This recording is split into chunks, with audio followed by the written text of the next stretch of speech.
You know what? Sometimes you just gotta hit them with a little rated R superstar, right? That sometimes as a football fan, as a football player, you just gotta hit him with that little rated R, maybe even little rated RKO and win by any means necessary. And that's exactly what the Ravens did against the LA Chargers, a talented team, but a team that's really disappointing a lot of people, even though it was a little bit of a disappointing night for the Ravens. But let's get into the 20-10 victory that the Ravens had against the LA Chargers.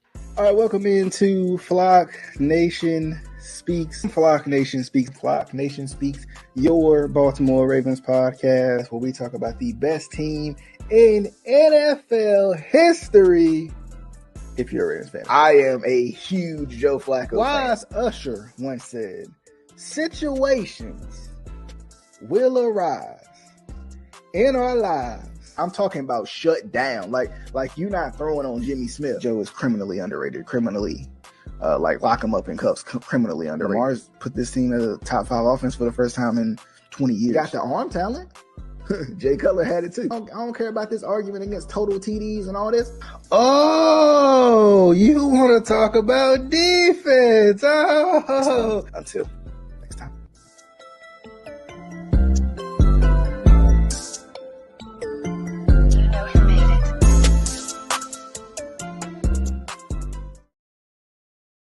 All right, what is going on, good people?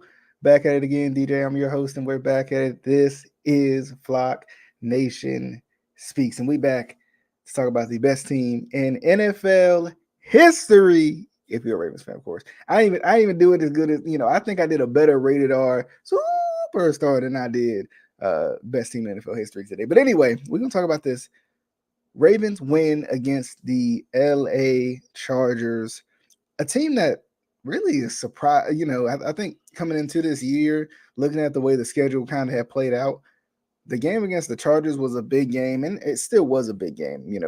1 week before the bye week, you're hoping to get a win, and I said it in the preview, you're hoping to get a win by hook or by crook. You're hoping to get a win by any means necessary, because at this point, looking at how late your bye week is too, like, you have to get this win. Like, it don't matter how you do it. It don't matter how sloppy it looks. It don't matter how bad the offense may have looked in this game. It don't matter that the defense was dominant once again. None of that matters.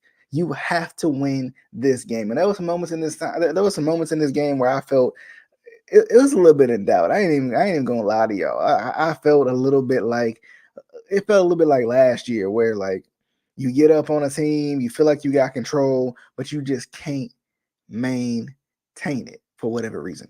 But the Ravens did get the win, 20-10, and it seems like I feel like this win was just what the Ravens needed, like a blessing in disguise, you might say, right? Because the Ravens needed a win like this. Like, I'm sorry, like, I know, I understand Ravens flock out there, like, I get it.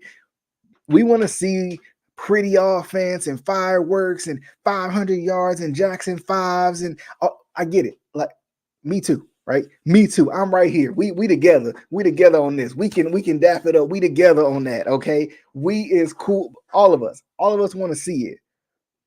But when you going into a week 13 bye week, after traveling cross country, after having 3 straight road games, after traveling not even cross country, but traveling like international, I think there's reason to feel like you kind of, during this stretch, especially, you got in division games too. You had the Browns, which you looked pretty rough in, and you had the Bengals, right? 2 in division games on top of that. It makes you feel like it's okay, right? It makes you feel like it's okay that the Ravens came out, didn't necessarily play their best in this game, but they had opportunities. They had little glimpses here and there that I think, honestly, the bye week might sure up, because the Ravens are typically better after the bye week than they are, starting out too. Like, they have some moments after the bye week, especially the week right after the bye week. They're usually really good. But it's interesting because Spencer Alexander on Twitter had posted this tweet, and it kind of resonated with me because I've been feeling the same way lately. I've been feeling the exact same way as what he said in this tweet. And for the video viewers, I'm gonna bring it up for you. For the audio viewers, just listen in, listen up, listen to me. Okay. So Spencer Alexander, so at Spencer Alexander 10, he said, because we as fans analyze everything, let me analyze this. To play 12 straight weeks, travel as much as they did, deal with all the injuries, and still be 9-3 going into the bye, I applaud that. It doesn't always look the way you want it to, but they did a darn good job so far. And I like that. I like that point. I've been saying it for the past, especially the past couple weeks, especially after watching the Browns game, right? After watching the Browns game, I said the Ravens look tired. They look tired. And as fans, we are ready every single Sunday, sometimes Saturday, sometimes Thursday, sometimes Monday. We are ready every single week, right? We are ready. We are ready to see the most perfect game we can see. We ready. We excited for it. We like, man, this right here, this is gonna be the game right here. This is gonna be the game where they break out, right? And these players are tired, right? There's got to be some fatigue setting in, and the good part about it is the defense bounced back after the Browns game, right? The defense bounced back after the Browns game. It feels like the offense has been the one kind of stuck in the mud a little bit. It's been the offense that's kind of been a little bit sluggish. It's been the offense that sometimes is kind of lacking identity or missing that one play here and there. We, talk about the play to Zay Flowers this week. We talk about the play, the missed deep ball to Keaton Mitchell last week, and who's the one won the bait, I think, last week. And we've seen that over and over again where if the Ravens connect on those shots, momentum, bam, changes on a dime with that type of situation. So I feel like the bye week can't come at a better time, man. The bye week cannot come at a better time. The bye week cannot come at a better time because week 13, especially after what the Ravens have done, and I feel like Spencer had also broke down the amount that the Ravens had traveled, because I had mentioned that too. I'm trying to see it. Maybe he did. I thought he did, but somebody had mentioned it, and I thought I saved it, but somebody had kind of mentioned like, hey, like the Ravens have traveled a whole lot, especially during that there was like a 3 or 4 game stretch where they were on the road every single week, coming off of having to go international too and play the Titans, right? In a tough, one of those physical type of games. It's kind of, the Titans are kind of like an extension of the AFC North sometimes because of the way they play football. They play football very similarly to the ways that the AFC North plays football, and that kind of slow it down, gritty, grind it out. It's going to be a hard hitting type of game, and it's going to be a little personal on top of that. So, it's just interesting, man, to see. It's interesting to see that the Ravens are kind of like Spencer said, 9-3 at this point in the game. Not even necessarily, and the thing is, they're not necessarily even playing their best football. And that, I think that for a fan also is kind of frustrating, right? Because you sit there and you think they're not playing their best football, and you can take it from one extreme to the other extreme. On one hand, you can say the Ravens aren't playing their best football, so that means the sky is the limit. That means imagine what happens when they start to play their best football. But then if you go to the other extreme, you can say this might be what gets in their way later on in the season. So it's just going to really depend on the Ravens. And I think we can see, the week 13 bye week is going to be something that's going to be talked about, especially considering international games and stuff like that.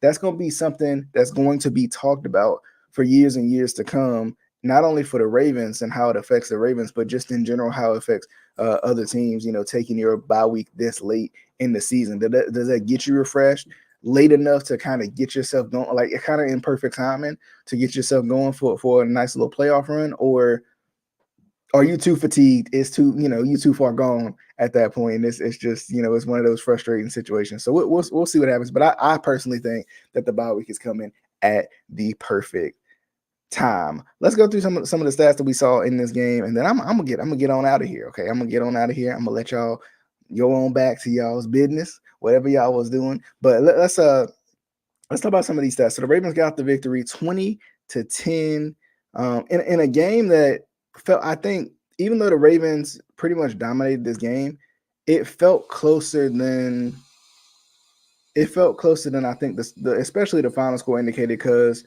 Zay Flowers got a late touchdown, so that helped a little bit. So that helped them out. That helped the Ravens feel like they were a little bit more in control anyway. That's another topic that I need to get to. Let me get to it before I even forget. The Zay Flowers touchdown. Let's talk about that real quick. Then we jump into these stats.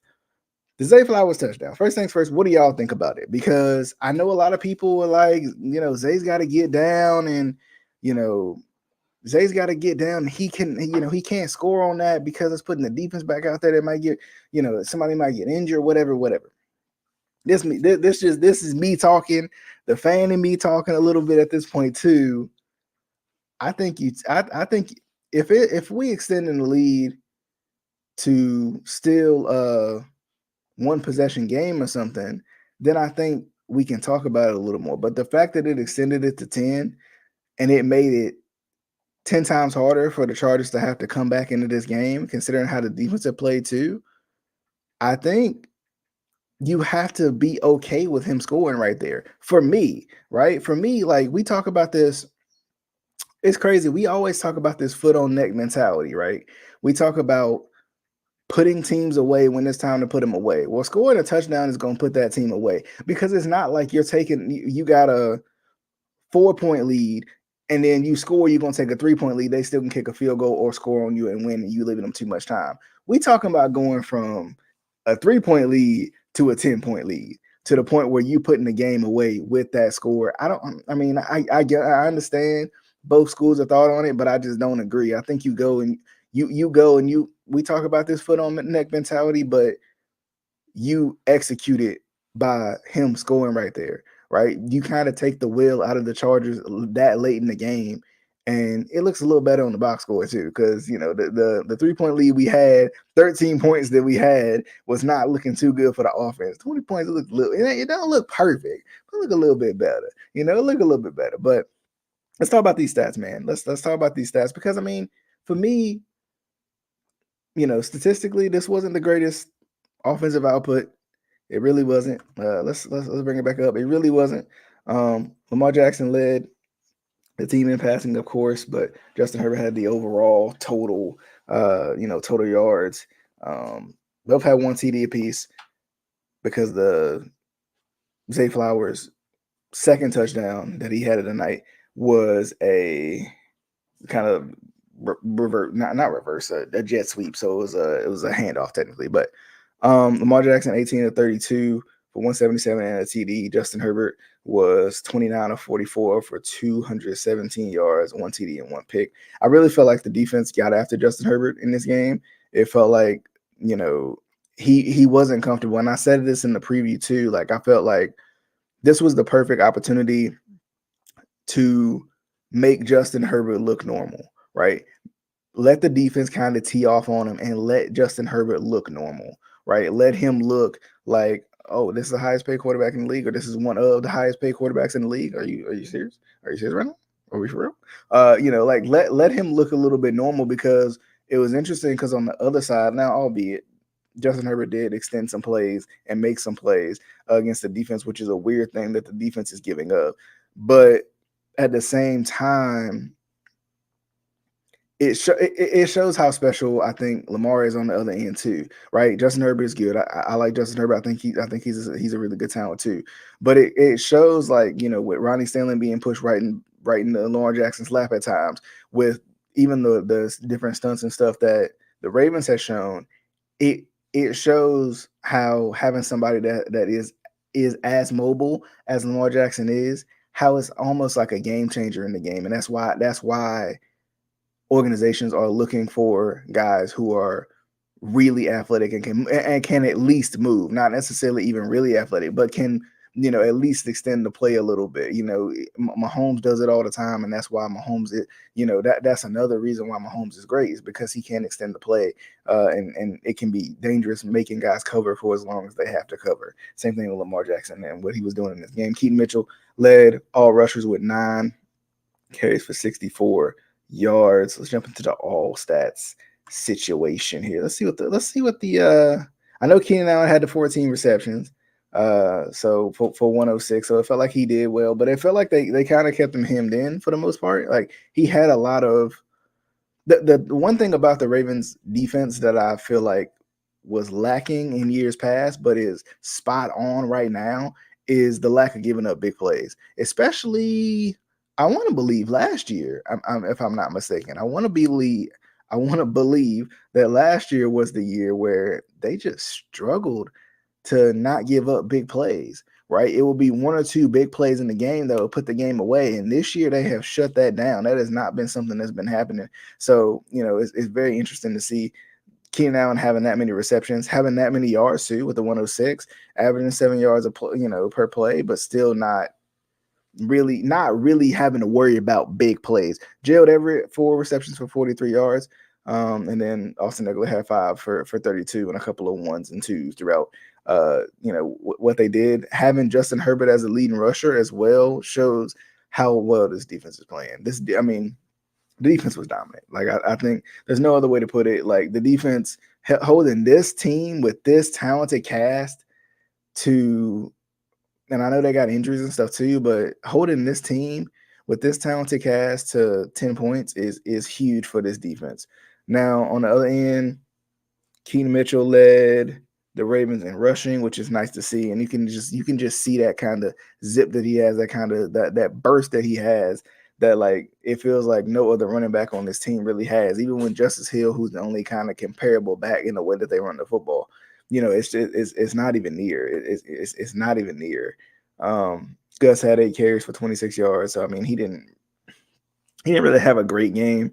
But receiving wise, Isaiah Likely, it felt like they made an effort, especially early, to get Isaiah Likely involved into the game. It felt like they was targeting him a lot. It felt like he was making the most of it. 4 receptions for 40 yards. Odell with 3 receptions for 34. But that was the thing. There was really no big plays. There was really no, and some of that probably had to do with the pressure that the Chargers were showing, but. There was really no big plays. But once again, shout out to the defense. Brandon Stevens with the 6 tackles. I think he's been playing well. It's funny. I got into a little Twitter discussion with Miss Gina about Brandon Stevens and potentially the possibility of bringing back Marcus Peters and what that would mean. She was talking about like where would he play, right? Where would he be? And kind of like I said, I'm like, there's always room for more secondary players, right? Do I think he'll come back? I mean, that's a whole nother story for a whole nother day. But I think there's always room for a guy of his caliber, because I think it was just 2 weeks ago when he had a pick six against, who was it? Was it the Rams? I think it was the Rams, if I'm not mistaken, right? You know what I mean? Or it was, yeah, I think it was the Rams. But like I don't think he's done yet. We I think somebody's gonna pick him up. You just hope that it doesn't negatively affect the Ravens if the Ravens are not the ones to pick him up. But once again, the defense played well. The defense felt like they were everywhere, and continuing to get sacks, I think, is a big thing too. Like I think with Jadeveon Clowney, he's been playing well. Broderick Washington, Meta BK was playing. He's been kind of in everything, it feels like. And I think with that, I think we're seeing the difference between what Wink's defense was, right, where it was blitz heavy. Like, and it's funny because let's talk about that last play of the game, because Wink's defense was very blitz heavy, but it wasn't situationally intelligent blitzing, right? If that makes sense, right? The lack of situational awareness was the issue. Whereas when you think about it, Mike Macdonald, right? Mike Macdonald ran kind of like an all-out blitz where he dropped the D tackles out on, what was it? I think it was 4th down, and he made Justin Herbert rush the throw, and it ended up being incomplete. But with Wink, he would have sent the whole house, not being able to get home. At least with Mike Macdonald, he got home. At least he kind of, the quarterback was forced to be like, well, what do I do? I got to make a quick decision here. And there was no quick decision to be made. So shout out to this defense. I think this defense deserves a lot of credit. I think this defense, for a defense that has been criticized over the past couple of years about not being able to finish games, giving up big leads, giving up multiple score leads. I think this year they've proven that, once again, that they're as advertised, if not better, right? I think we all expected the defense to be good. I think I think we all expected the defense to continue to do what the defense does. But I will say, I think this defense, they've just found a way to shine. They just found that, it feels like every week, I think early on, I think they kind of started off a little bit slow where it felt like, it's like who's the guy who's going to jump out of the page. But like now it's like everybody, each week it feels like it's just a whole collective effort. But I'm glad that the Ravens got this win against the Chargers. I think it was needed. I really do. As I wrap up, I think it was needed. I think it was needed because I think to beat the Chargers as talented as they are, that's one thing. But then, getting a win, heading into your bye week, kind of finishing this quarter 4-1, is big too, or 3-1, I should say, is big too. But I think we always kind of hoping it was going to be, 4-0, but it wasn't, with the Browns game and how that went. And that was one of those games where they just kind of came out flat. So hopefully, they can rest up, and hopefully, a nice, week off or so is going to get them kind of back in, physically ready, but also mentally ready too, because it's been kind of a long season. But definitely hope you guys enjoyed the show. Fly Nation Speaks on all major podcast platforms, so make sure to check the podcast out if you on the video platforms and you listening. But if you also on the audio platforms, we are on YouTube as well, so be sure to subscribe if that's your thing. But we'll see you guys on the next episode of Flock Nation Speaks. Until next time.